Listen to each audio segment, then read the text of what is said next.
All right, next, President Obama and his advisors meeting later today on what to do now as violence spirals out of control in Syria. Syrian and Russian aircraft continuing to pummel the city of Aleppo and other targets. And now some officials are calling on the U.S. to act more forcefully there or risk losing influence among moderate rebels battling the Assad regime and ISIS. According to Reuters, the White House is considering military options, including airstrikes, on Syrian bases. But that raises the danger of a direct confrontation with Russia. Another option reportedly being discussed, providing vetted rebels in Syria with more sophisticated weapons. Now, when I think about this subject, so many bad options, a quote from Georgia's General Patton comes to mind. It's a good plan violently executed now is better than a perfect plan executed later.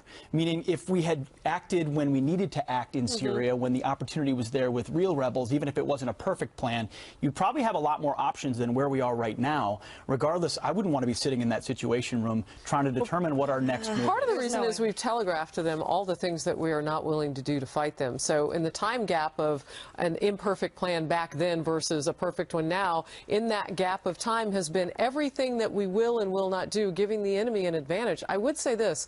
I want to get your perspective on something else that's happening simultaneous to this, which has Russia and Iran, I'm sure, sitting back saying, we got this to some degree. You've got a hot war with our troops in Yemen, and those are Iran-backed militia, as I understand, right? Yep, You've got the situation that we need to take back Mosul probably this month in Iraq. That's just next door to Syria.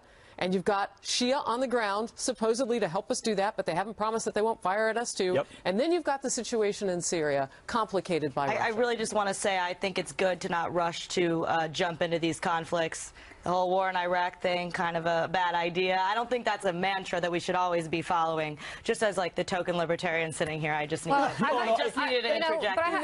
Thank you. But I have to say, I have two observations to make about this, and I struggle with it internally as to how to approach this. On the one hand, we have said many times, never again when it comes to the Holocaust. What you're seeing right now happening in Syria and Iraq is a Holocaust.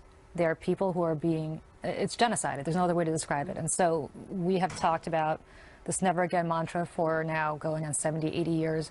And nevertheless, we're standing by and watching it happen. So one side of me feels that way.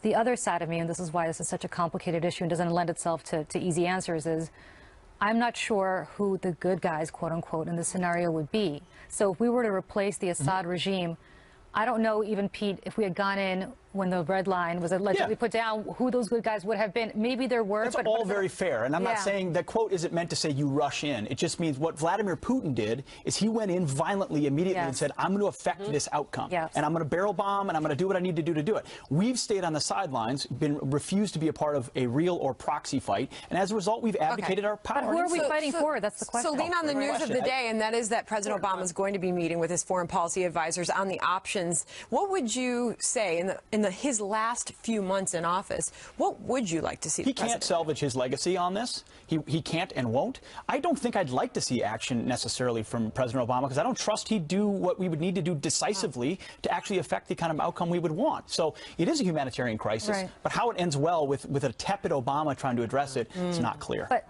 real quickly, I do have to say, you said, you know, Putin's gone in. Putin has a very clear mission to prop up Assad. I don't know what our mission would have been to prop up whom, and nobody's ever given me that answer. Or maybe just save a bunch of people from a crossed red line with chemical weapons. But then who controls afterwards? And that's why everyone's staying out of this at this point, as we're just trying to defeat ISIS, which Assad apparently is trying to do as well. So, speaking of defeating nobody, musicians taking a stand, big tough musicians, releasing 30 songs in 30 days to keep Donald Trump out of the White House.